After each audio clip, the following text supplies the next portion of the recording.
phone in a sock. So I don't know what the screen is looking at.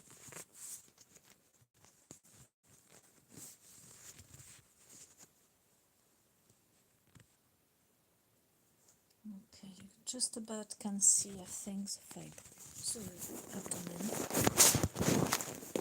I've not shown my abdomen for a while.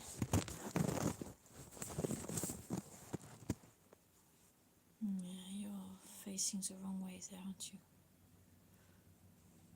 I don't remember, it's been a long time I've not used this phone.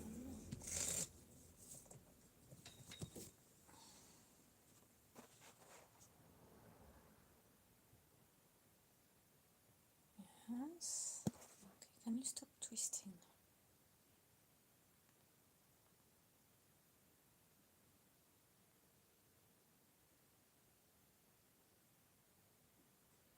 Okay, you want to go this time. Let's see.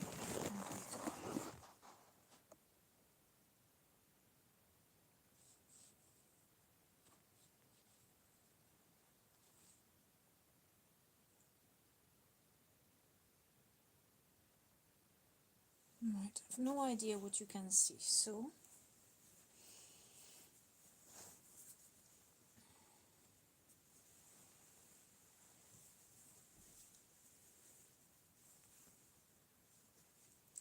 hopefully you see the abdomen, but if you don't see the abdomen, I am not going to say very much else except never mind. I have had a big meal tonight. I was very bloated earlier. I know one of you particularly likes the lady's bloated look. Just checking how I could. I think you can just about see this.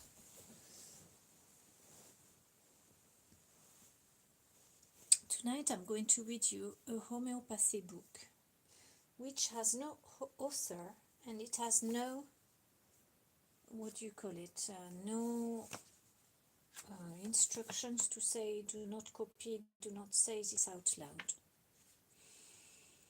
So maybe I won't read you the whole of the book. It's a book, it's a short introduction to homeopathy. A guide for those interested in homeopathy and a reference for patients. Are you ready for the excitement of homeopathy? Yes? We've got 29 pages. Homeopathy is a complete system of medicine with a unique philosophy and approach to health. It was founded by a German physician, Samuel Hahnemann, 1755 to 1843.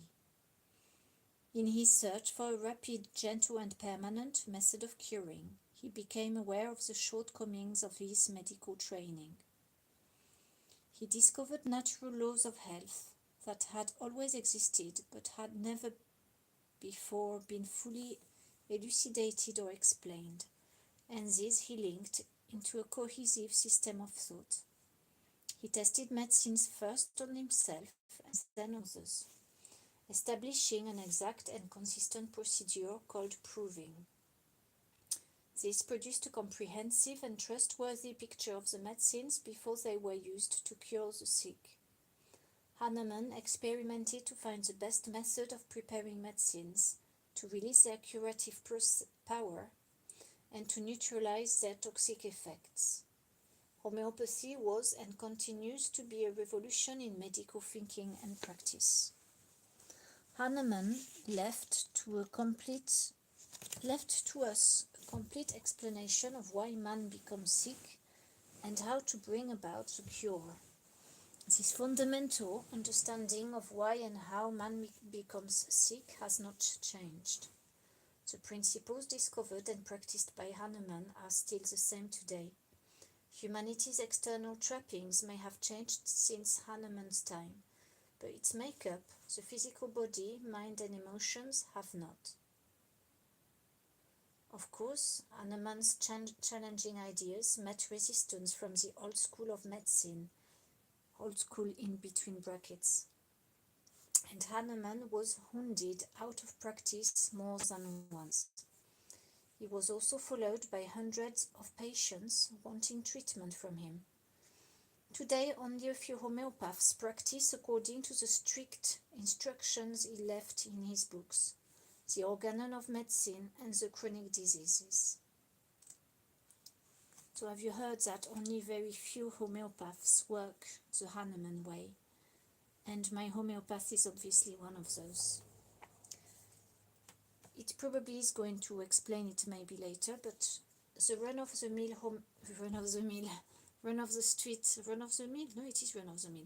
homeopaths that you find most of in this world are homeopaths who give a lot of remedies or who give repeated doses. They give you one remedy, then the next day they tell you to take another one, or the next week you will take another one. And this system of giving homeopathy or treating with homeopathy is toxic. It's what we are learning, it's poison. So we should not take many homeopathic remedies in one go. It is what Hahnemann teaches. And oddly, run-of-the-mill homeopathy does study Hahnemann, but they don't follow his way of treating. So we have now the law of similars. Hahnemann began as a traditional doctor but became disillusioned with established medical practice and its inability to bring about a permanent safe cure. He stopped seeing patients and earned his living from translating medical and scientific texts, while he formulated his radical new ideas. In his extensive study, he read about a Spanish lady in Peru who was given an infusion of the bark of a tree, which miraculously cured her malaria-type symptoms. He found that when he took this medicine himself, it produced in him similar malaria-type symptoms.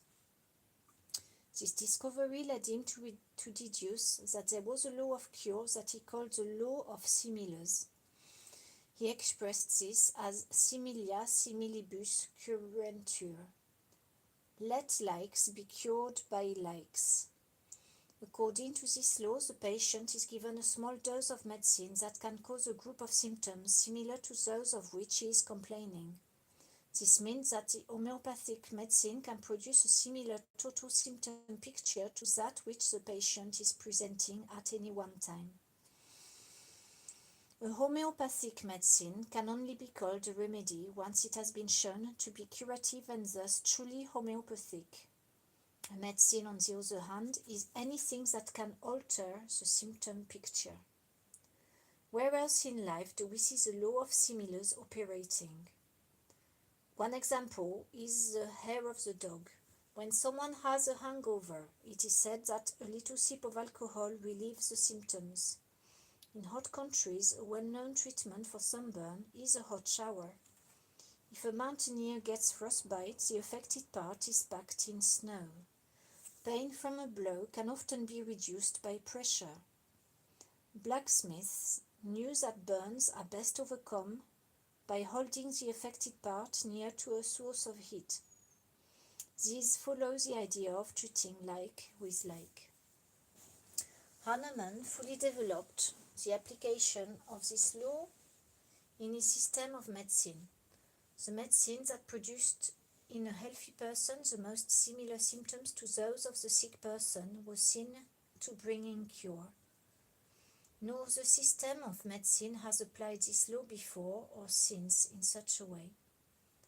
The vital force. The vital force is a name given to the intelligence that governs our health at all times, by maintaining connections between all parts, like the conductor of an orchestra. When in health, its purpose is to keep the person as in admirable, harmonious, vital operation. From the Organon, paragraph 9. When sick, it reflects the internal deficiency and displays the imbalance as symptoms.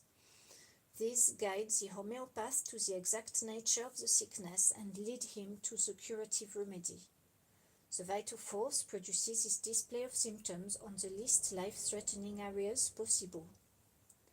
This is important because in the case many symptoms are on the skin, and this is a least life-threatening area because the skin is not vital to our health in many ways, other than it's very annoying when it itches.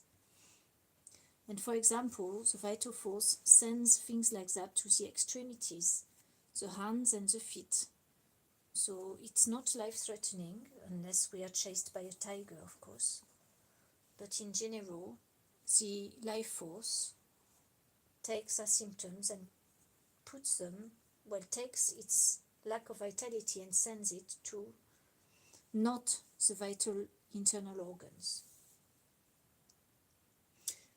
Hahnemann observed that on its own the vital force is unable to bring about complete cure, and vital tissues and energy may be sacrificed. This can be saved when homeopathic aid is given. Symptoms and their importance. Symptoms appear when the person is sick. They are a guide to what is really sick and inform the physician, of what needs to be cured. With no guiding symptoms, it is impossible to find the correct medicine. The vital force produces them to show there is an imbalance within the person, so even the smallest symptom is significant to the homeopath. Any interference with any symptoms may change this picture of the imbalance. If the picture is changed, the true state of the patient is not so clear and can become difficult for the homeopath to perceive. The possibility of cure might be lost. These altered symptoms could lead to a wrong medicine being prescribed. Symptoms include everything that the patient experiences on the emotional, mental, and physical levels. These levels are all intimately connected, so we cannot change one part without affecting another. We see that when a symptom is suppressed in one place and the vital force does not have the power to make the symptoms reappear in its original location, in time a more important part becomes affected. If we squeeze a balloon at one end, it inflates at the other. Symptoms act as a vent or outlet in the same way as a release valve on a pressure cooker prevents a dangerous buildup of steam. Stopping a symptom is like closing the release valve and ignoring the heat source underneath. The steam isn't released anymore, and it appears as if all is well. There is now a more dangerous situation, as the pressure cooker will explode. Whenever symptoms are suppressed without considering the overall prevailing symptom picture, we see that the general health becomes worse and the person is in greater danger. The symptoms that disappears may return when the suppressive treatment is stopped, or when other more internal areas may then suffer. No, hold on. The symptoms that disappears may return when the suppressive treatment is stopped, or other more internal areas may then suffer. Okay. For example, after removal of a skin eruption, such as eczema, there often occurs breathing difficulties, which are a similar expression to the skin eruption, but on a more internal organ. The suffering has moved from external to more internal. To see this general worsening of the health, we must look on all levels over a period of time. If we focus just on one symptom, when this disappears, it may seem as if the person is better. This is misleading, however, because the total symptom picture, which reflects the level of health, has been ignored. Symptoms may move from one area to another and at first seem unconnected. In different parts of the body, symptoms are expressed differently. The language is different, but the meaning is the same. A homeopath can understand the different languages of each part and see their connection to the root of the sickness. For example, a dryness of the stool is seen as constipation and the dryness of the skin as dandruff. The root of dryness is expressed differently in different areas. To summarize, the role of the vital force is to maintain the person in a healthy and harmonious state. When sick, the vital force, though hindered, will maintain the person in the best possible condition. If symptoms are interfered with, information may be lost, which might have provided a valuable guide to finding the remedy. Any symptom is a vent protecting more important areas from damage. All parts are connected and organized by the vital force. So I'm thinking of my own case in life.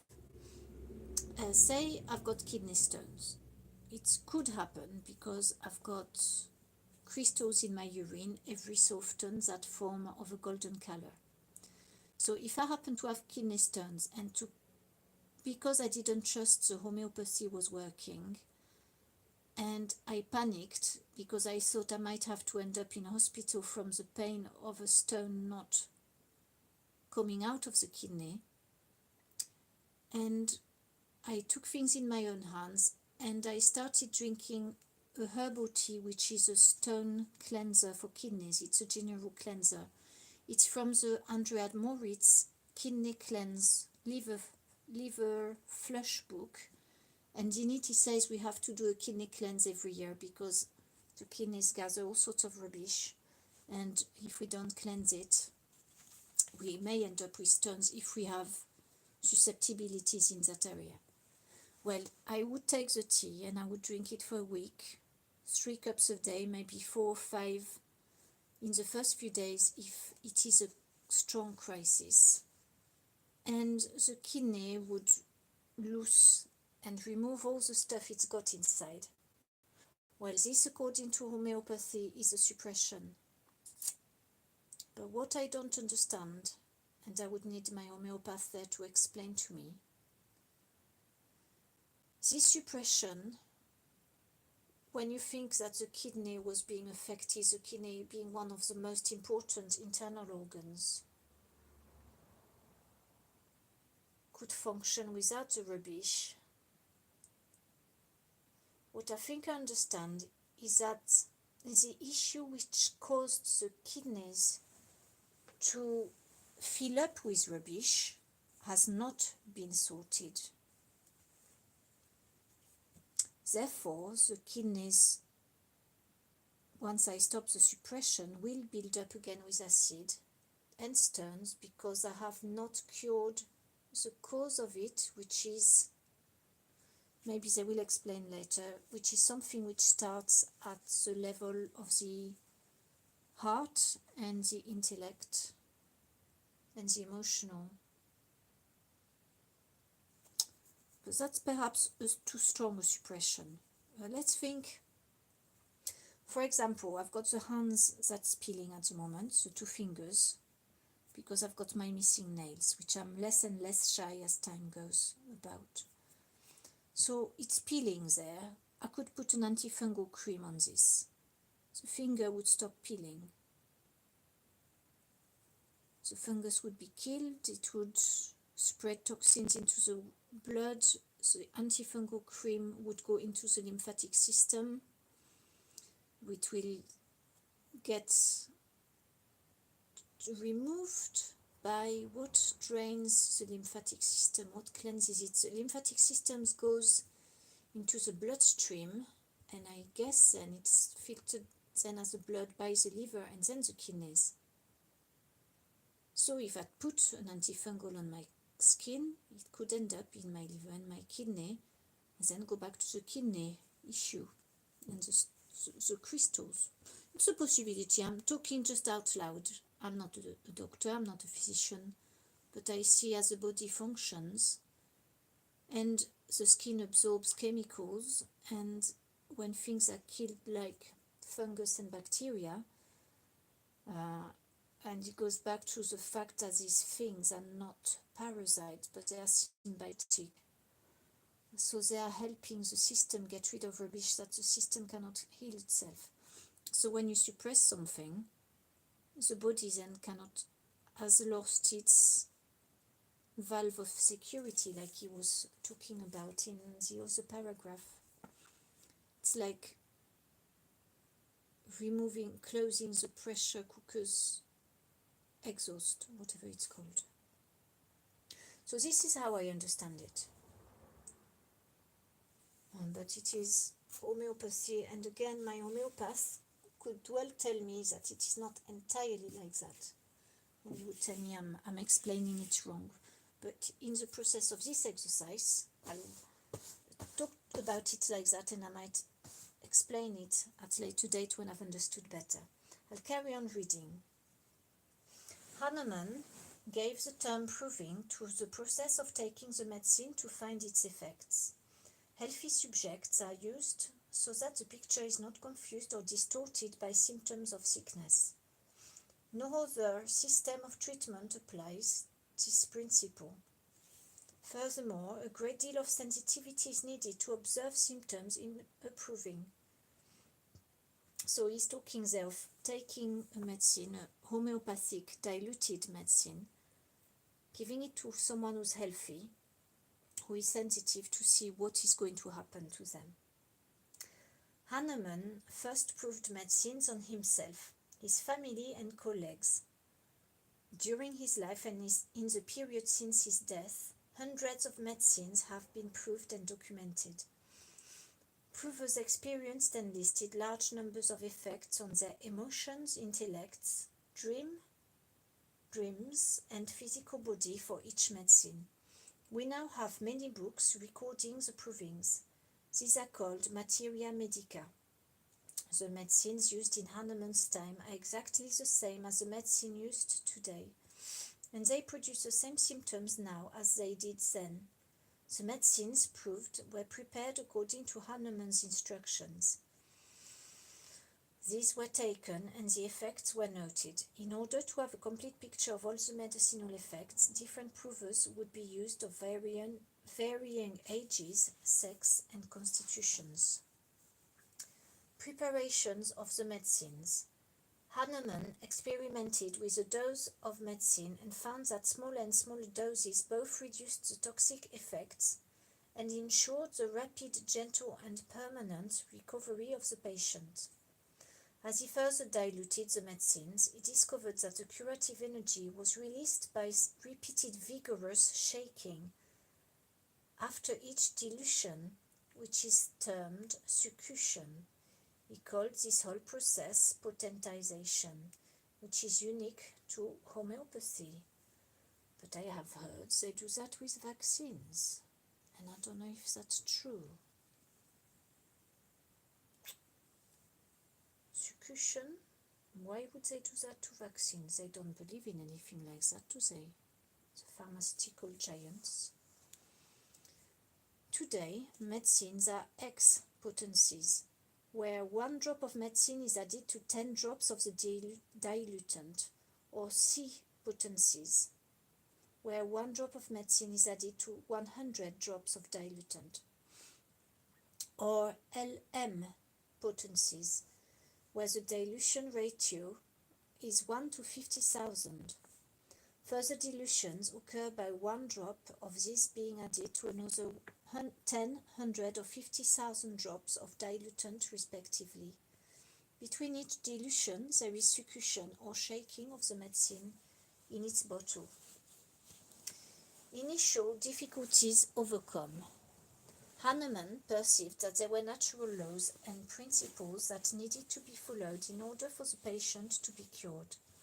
Over the many years of his study and experimentation, Hahnemann followed the law of similars, using this potentized medicine to treat the sick. He matched the symptoms of the sick patient to those listed in the provings. The remedy that had produced the most similar symptoms in the provings was used to treat the patient. For a medicine to be completely suitable for a patient, it needed to be both the correct remedy and the most suitable strength or potency. However, although it could remove the presenting group of symptoms or acute illness very quickly and efficiently, he found that over longer periods of time, the general health of the patient still deteriorated. So he could remove the presenting symptoms or acute illness very quickly and efficiently. Over longer periods of time, the general health of the patient still got worse. He gave up his practice and studied for the next 11 years until he came to his groundbreaking understanding of the nature of sickness and chronic disease in man. So, chronic disease. Over a period of 11 years, Hahnemann was able to find the missing link in his system of homeopathy. Despite the enormous variety of diseases, he observed that they all shared a common origin. Hahnemann saw how symptoms in the present day were merely a continuation and development of the sickness suffered throughout the life of the patient and even though the lives of previous generations. Thus, unless the symptoms of the past as well as the present were taken into account in each case, the homeopath would not be able to grasp the whole picture, and he could not come to the correct remedy with certainty. I have to reread the first paragraph because I read it really didn't go into my brain. Hahnemann saw how symptoms in the present day were merely a continuation and development of the sickness suffered throughout the life of the patient and even through the lives of the previous generations before him. Unless the symptoms of the past as well as the present were taken into account in each case, the homeopath would not be able to grasp the whole picture, could not come to the correct remedy with certainty. At first, when solving a case, Hahnemann only took into account the presenting symptoms, but now the life history of the patient had to be noted. The connection between all the significant events and symptoms should be examined, as well as the family history. The common root or origin to disease is called psora. Psora with a P, psora. The characteristic physical symptoms of psora is an itching eruption on the skin. The eruption of itch and its suppression indicates the degeneration of health. Hahnemann looked for medicines that could produce these symptoms of psora, including the skin eruption. With this further development of understanding and treatment, it was now possible to roll back the ceaseless development of disease, which Hahnemann termed chronic disease, and for which there has been no answer so far. This new form of treatment opened up the possibility for permanent cure. Hierarchy. It was Constantine Hering, a student of Hahnemann, who first observed that there was natural direction within the process of cure. Symptoms move from center to circumference or from above down, and in the reverse order of appearance. When a skin eruption moves from the chest to the hands or feet, it indicates a better state of health. The symptom has moved from the center to the circumference and from above down. In sickness, the direction is opposite. The eruption moves from the feet to the chest. If symptoms are removed from one part, suffering may then appear in a more internal and vital part.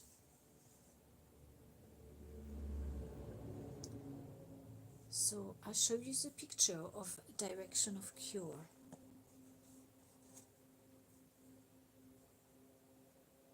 You see the body. It goes from the head into the arms, into the torso, down into the feet. The vital force always strives to preserve the most internal areas of the person. If suffering occurs in the external organ, for example on the skin, then the higher, more internal and precious levels are protected and remain intact. The person who manifests his suffering in the internal organs or fluids is more sick, but will still be able to preserve the will and the intellect. I don't know if I'll manage to get to the middle. Where is the middle? It's in one page. Yes, I might make it. The human can be divided into 5 hierarchical levels. It's a pyramid, and it's got at the top the will, which is also called the love. The second level is the understanding or the intellect. Third level is the fluids. So we've got the blood, tears, urine, lymphatic system, interstellar fluid. So all the fluids. Fourth one is the internal organs. And the last one is the external organs. External organs being the skin. What is the nails? That's not really an organ, is it? The skin, the sweat glands. Yes, that's all part of it. Okay. So the will and emotions represent the highest level in a person. They govern the second level, which is the understanding and intellect, including the memory. So the will and emotions are the highest level in a person. Emotions are at the top. They govern the second level, which is the understanding and intellect, including the memory. This in turn governs the next level, which is the fluids, the blood, the sperm, etc. Oh yes, of course the fluids are there as well. The fluids govern the internal organs, the heart, the lungs, the brains, etc.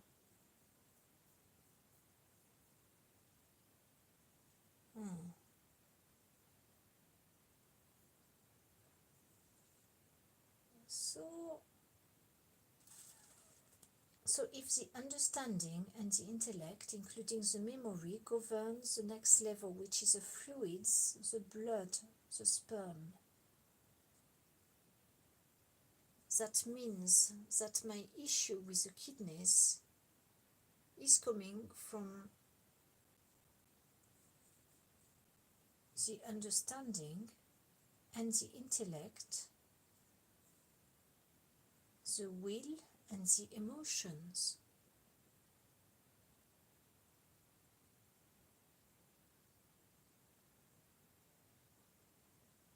So what is affecting the kidneys? And I am not talking about what the surgeon wished for me to get kidney failure because of the fibroid and the enlargement. I need to think what the kidneys and urine represents.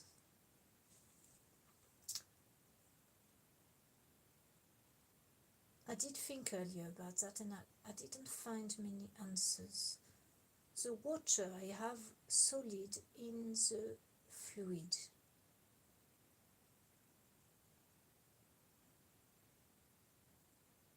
So something is not filtering properly, or something is producing something that is in too great quantity. Because that's not helping with as to why it comes from the understanding and the intellect. What am I doing that is perturbing and clouding my waters? We can think that the loss of the period, which is a loss of fluid, is doing something in this, perhaps, because my body has lost the way to detoxify itself through the uterus. So it's got more work to do into this detoxifying using the other organs, the liver and the kidneys.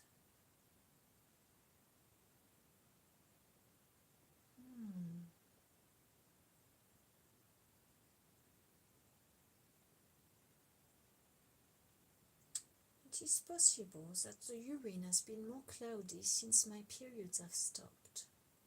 But am I making it up? Not. It's hard to remember. It's interesting to observe. I don't quite understand.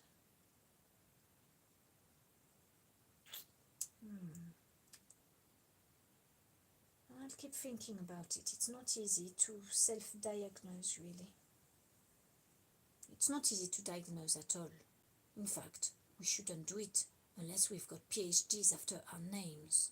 Otherwise, we might be thrown in prison or burnt at the stake. So, let's carry on reading. The will and emotions represent the highest level in a person. They govern the second level of the pyramid, which is the understanding and the intellect, including the memory. This in turn governs the next level, which is the fluids, the blood, the sperm, etc. The fluids govern the internal organs, the heart, the lungs, the brain, which govern the lowest, more external level, which are the skin, the hair, and the nails. God, it's so interesting, isn't it? Wow. See, I would have thought the internal organs were more important than the fluids, but no, they are at a lower level than the fluids.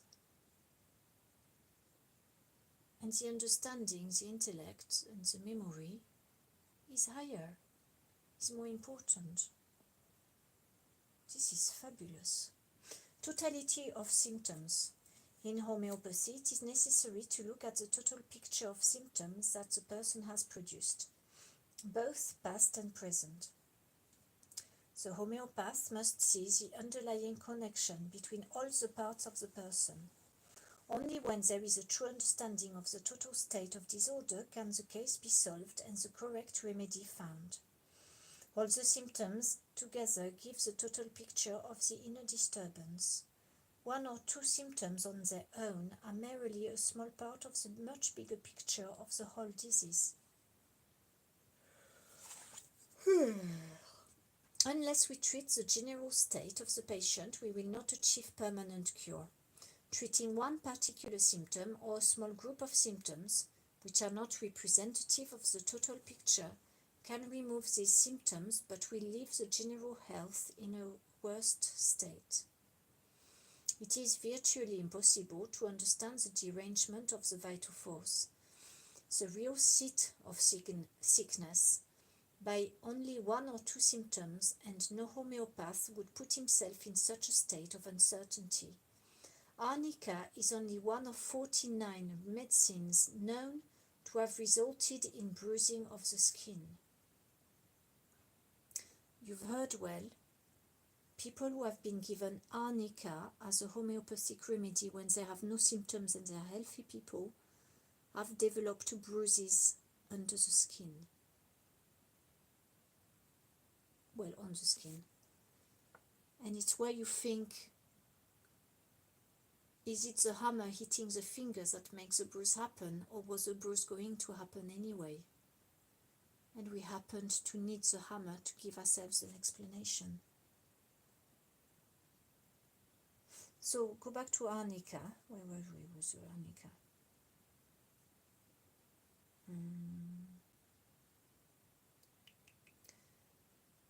To give arnica for this symptom of bruising of the skin alone can be dangerous, as when the totality is understood, perhaps another medicine is seen to be more appropriate.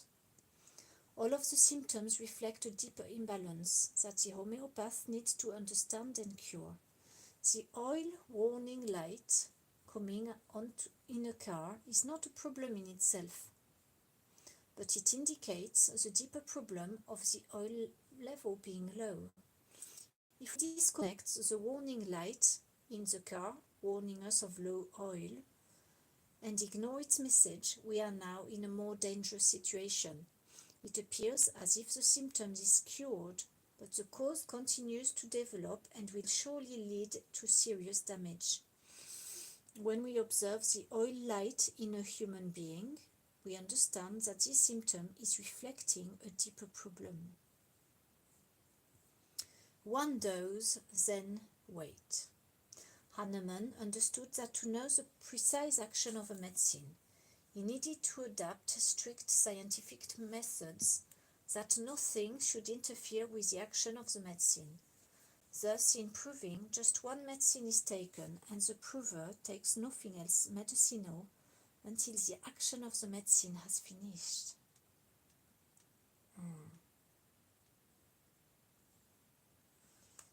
During the proving, any other medicine or disturbing influences that may contaminate the results have to be avoided.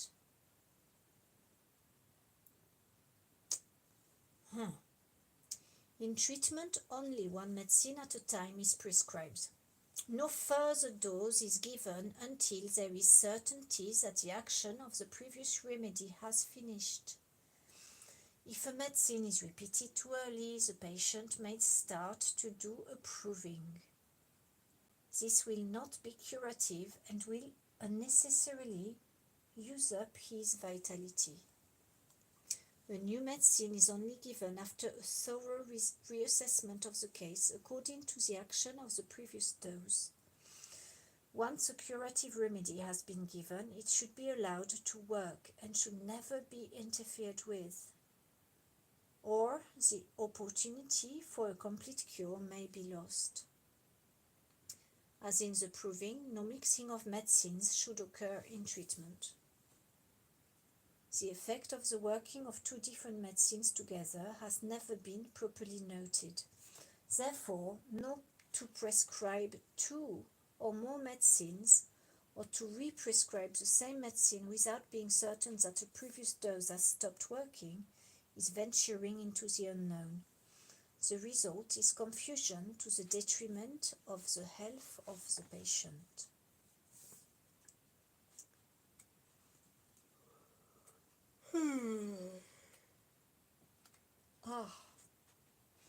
Maybe I will stop there. It's 11:45. Oh, Sarah, I wonder if you're still here. Hello. Hello, Sonny, and hello, George. Nice to see you. I hope, Sarah, you've not been listening to my homeopathy book because you'd be saying, this doesn't work with plant medicine, does it? And, no, it doesn't. Yes, it's curious. It's very, very interesting, and I'm very glad to be learning about it. I'm very glad you're here, actually. Nice to see you. We should really do a video call sometime. Yes, plant medicine. But then you've healed yourself really well with plant medicine, and you're able to walk, and you couldn't walk before. So, would homeopathy have cured you? I don't know. It's difficult, all this. Yeah, I don't know what to think really about cases like yourself, where you have made such an effort to heal yourself using plants, herbals, things that we cannot talk about here. So, yes, it's very interesting. Yeah, I don't know.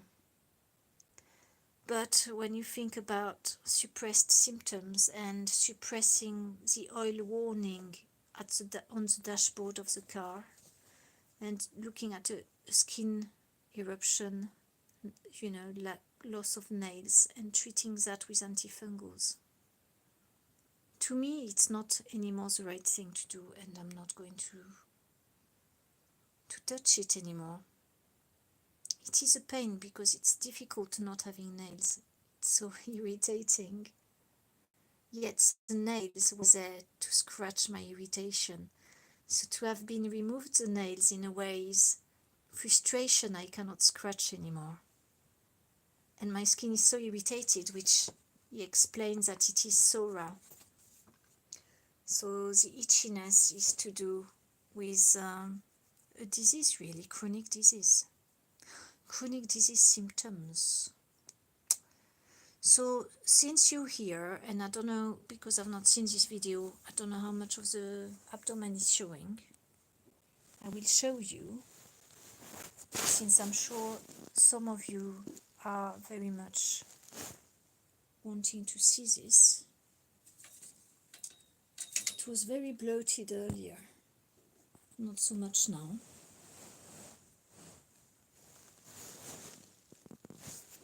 Look, my phone holder is in the wrong place. Go away. There's not much light in here and you're hiding the light. Oh, it's still the same. No, not quite. So, this is the abdomen. It's still pointy. It still hasn't given birth to itself. This is the level of my chest here. But I am bent here in quite an uncomfortable manner. So the abdomen is showing.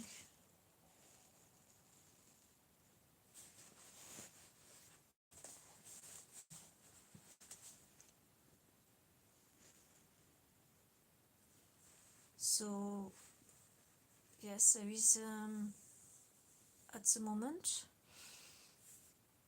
not much of a change, other than I haven't had any periods since the end of February. We are now August. So, end of February, or is it March? Oh, Sarah, what are you saying? Thanks, Alex.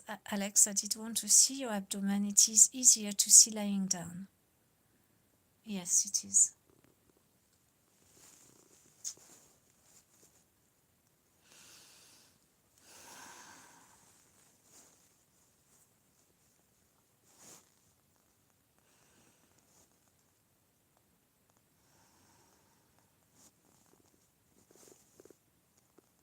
It's strange, you know, from this angle, you wouldn't know if it's a bum cheek or if it's a belly. Like that could be the back. Or it could be a leg. Look, that could be the bum, that could be the leg, if you couldn't see this. Hey, it's quite good, not knowing what this is. It's a body part. You know, I hope it shrinks before it passes, that it loses the fluids. I can't wait to get the miracle going.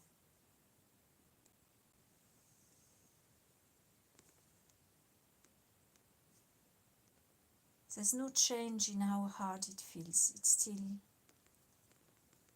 if I press, I can press very hard and it doesn't give very much. Other than my gut is grumbling a bit, poor gut. I've had way too much custard tonight. Sarah, you've not finished your sentence. You've said end. End what?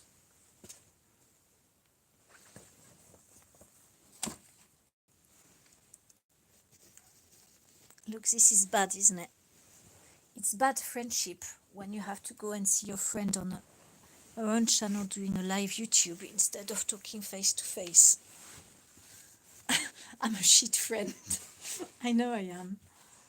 It's probably one of my homeopathic symptoms, actually, that I'm not very sociable. But I enjoy talking on video. It's like, I think probably a modern disease from some people, some of us. Yes, I cannot type fast enough. Let's talk soon. I have to go to bed now and wish you good night and beau rêve. Yes, merci beaucoup. Gros bisous à toi. Nice to see you. Oh, message held for review. Yes, and a good dream to you too. And I hope you do nice dreams. I had some nightmares in the last 2 nights, so it's good. Something's coming out. It's very pleasing. I very rarely have bad dreams, but it's exciting to get some.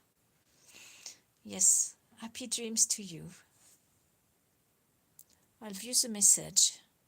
Yes, okay, if it's someone who's being naughty, chat messages can be seen by you or are hidden from public views. Yes, I've got it, thank you. Oh, it doesn't want to show it. Oh, well, I don't suppose I'm meant to see this. Strange, though. It says potentially inappropriate messages are held for review. Chat messages held for review can be seen by you but are hidden from public view. You can make them public or keep them hidden by selecting Show or Hide. This feature can be disabled in your settings. Got it.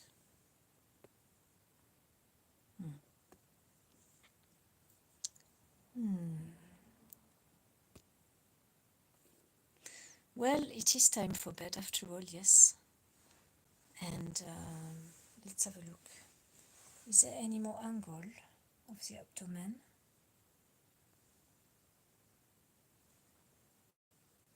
Oh, look, it's grumbling. I know some of you like the grumbling noises.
There's a lot of grumbling noise tonight.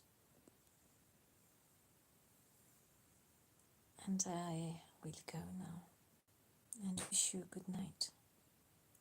It's exactly 1 hour. See you later.